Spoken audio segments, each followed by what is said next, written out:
இடையில அப்பப்போ டைரக்டர் பல விஷயங்களுக்கு பொது சேவைகள் பண்ணும்போது பொது காரியங்களில் எனக்கு அவருக்கு நிறையா கருத்து வேறுபாடு வரும். நான் ஒன்று சொல்வேன், டைரக்டர் அவனுக்கு என்னடா தெரியும் சும்மாறா அப்படிம்பாரு. ஆச்சி மசாலா எந்த சமையலும் ருசி தேடும் ரகசியம் 20 ரூபாய். எல்லாருக்கும் வணக்கம். அமெரிக்காவிலேருந்து உங்கள் நெப்போலியன் பேசுகிறேன். இன்றைக்கு ஜூன் 10 காலையில் ஒரு அதிர்ச்சி செய்தி எனக்கு வந்தது. என்னுடைய குருநாதர் திரு பாரதிராஜா அவர்கள் இயற்கை எழுதிவிட்டார் அப்படிங்கிறது தான். ரொம்ப நாளாக அவர் உடம்பு சேர்க்காமல் இருந்தார். நான் அடிக்கடி ஜனனிட்ட பேசிக்கிட்டே இருப்பேன். நல்லா இருக்கார் அங்கிள், அப்பா நல்லா இருக்கார் அங்கிள் சொல்லிக்கிட்டே இருப்பான். இந்த செய்தி கேட்டது கூட இது பொய்யா இருக்குமோ, இது ரூமராக இருக்கும். ஏன்னா ஒரு மாதத்துக்கு முன்னாடி கூட இதே மாதிரி ஒரு ரூமர் மாதிரி வந்தது. உடனே ஜனனிக்கு போயிடுச்சுனேன், இல்லை அங்கிள் அதெல்லாம் ஒன்றும் இல்லை அங்கிள், அப்பா நல்லா இருக்காங்க, ஏதோ ஒரு பொருளை கிளப்பிட்டாங்க அப்படின்னாங்க. அதே மாதிரி இதுவும் ஒரு பொருளியாக தான் இருக்கும் அப்படின்னு தான் நினச்சேன். ஜனனிக்கு உடனே ஃபோன் பேசினேன். அங்கிள் நான் ஃப்ளைட்டில் இருக்கேன் அங்கிள், மலேசியாவிலேருந்து, அப்பா தவறிட்டாங்க, நான் இந்தியா போயிட்டுருக்கேன் அப்படிங்கிற செய்தி ஜனனிட்டேருந்து வந்ததுக்கப்புறம் தான் அது உறுதி பண்ணேன். எனக்கு எல்லாமே என்னுடைய குருநாதர் தான். இன்னைக்கு திரைப்படத்துறையில் நான் அந்த அளவுக்கு பேரும் புகழும் வந்துருச்சுன்னா அதுக்கு காரணம் அவர் தான்.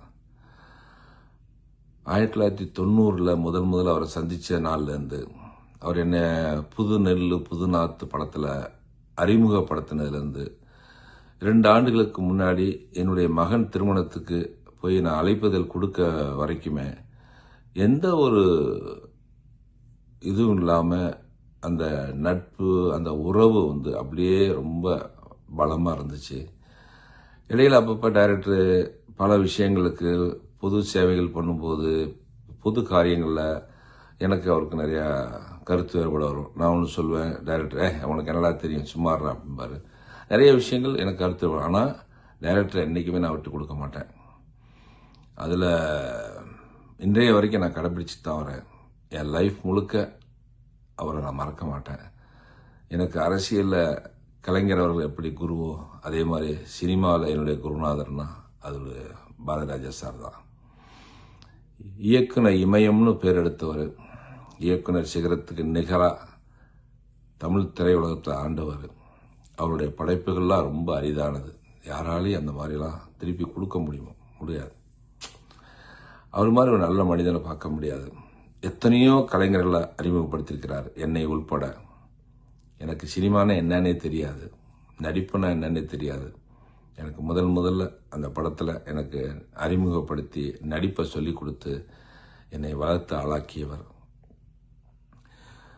அதுக்கப்புறம் கலைஞர் அவர்களுடைய தலைமையில் என்னுடைய குருநாதர் முன்னிலையில் தான் எனக்கு திருமணம் 1993 நடந்தது. என்னுடைய வாழ்க்கையில் ரொம்ப முக்கியமானவர். என்னுடைய குடும்பத்தில் ஒருத்தராக தான் அவர் நான் நினைக்கிறோம். எங்கள் வீட்டில் இந்த செய்தி கேட்டு யாராலையுமே நம்ப முடியல. நேற்று நைட்டு முழுக்க நான் தொலைக்காட்சியில் பார்த்துக்கிட்டே இருந்தேன். எல்லோரும் பண்ணாங்க. நைட்டு முழுக்க எனக்கு தூக்கம் இல்லை. இப்போ காலையில் எப்படியாவது எந்திரிச்ச உடனே பேசிடலாம் அப்படின்னு இப்போ பேசும்போது இப்பயுமே தேனிக்கு கொண்டு போகிறதா செய்தி கேள்விப்பட்டேன்.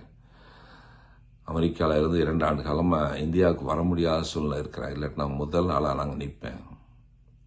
என்னுடைய குருநாதருடைய அவருடைய பேரும் புகழும் என்றென்றைக்கும் இருக்கும். என்னை புதுநூல் புதனாத்தில் அறிமுகப்படுத்தினதுக்கப்புறம் நாடோடி தென்றல், கேப்டன் மகள், கிழக்கு சீமையில் 4 படங்கள் நான் நடிச்சிருக்கேன். அதுக்கப்புறம் கருத்தமாலே நடிக்க வச்சார். அப்போ நான் சிவிலப்பேரி பாண்டிங்கிற படத்தில் நான் நடிச்சுக்கிட்டு இருந்தனால ஒரு ஹீரோ நடிக்கும்போது ஒரு சின்ன கதாபாத்திரம் வேண்டாம் அப்படின்னு சொல்லிட்டு நடிக்க எடுத்துட்டு அதுக்கப்புறம் வேணான்னு சொல்லி அனுப்பிச்சார். அதே மாதிரி சிறகுகள் முருகன் ஒரு படம் 50 நாள் படப்பிடிப்பு நடந்தது முட்டத்தில்.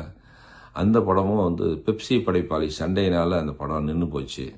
இந்த மாதிரி கிட்டத்தட்ட அவருடைய படைப்பில் 6 படங்கள் நான் நடிச்சிருக்கேன். ஆனால் வெளிவந்தது எனக்கு 4 படங்கள் தான். ஆனால் அது காலத்தால் அழிக்க முடியாத படங்களாக எனக்கு அமைஞ்சது. என்னுடைய குருநாதரை இப்போ ஒரு 3 மாதத்துக்கு முன்னாடி எனக்கு பேசினார். இப்படிலாம் இருக்க அப்படின்னு நல்லா பேசினார். சரி, நான் அடுத்த மாதம் நான் எப்படியாவது பார்த்துடலாம், இன்னொரு 1 மாதத்தில் பார்த்துடலாங்கிற மாதிரி ஒரு முடிவு எடுத்தேன்.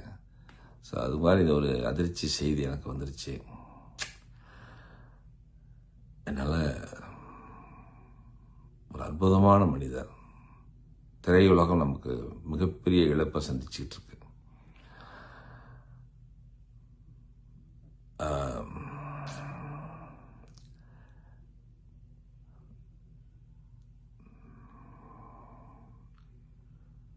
அதாவது இன்னைக்கு ஒவ்வொரு கலைஞர்களும் இன்னைக்கு நாங்கள் உருவாயிருக்கோம்னா அதுக்கு முக்கிய காரணம் அவர் தான். என்றென்றைக்கு அவர் புகழ் நிலைத்து நிற்கட்டும். எங்கள் குடும்பம் சார்பாக அவருக்கு நாங்கள் கண்ணீர் அஞ்சலி செலுத்துகிறோம். எங்களுடைய ஆழ்ந்த இரங்கலை தெரிவித்துக் கொள்கிறோம், வருத்தத்தை தெரிவித்துக் கொள்கிறோம். அவருடைய குடும்பத்தாருக்கும் உற்றார் உறவினர்களுக்கும் நண்பர்களுக்கும் கோடானு கோடி உலகெங்கும் வாழும் கோடானு கோடி ரசிகர்களுக்கும் எங்களுடைய ஆழ்ந்த இரங்கலை தெரிவித்துக் கொள்கிறோம். இந்த வீடியோ உங்களுக்கு பிடிச்சிருந்தா மறக்காம லைக் பண்ணுங்க, ஷேர் பண்ணுங்க. இதே மாதிரி தொடர்ந்து நிறைய இன்ட்ரெஸ்டிங்கான வீடியோஸ் பார்க்க வீட்டா கேஸ் சேனலை சப்ஸ்கிரைப் பண்ணுங்க.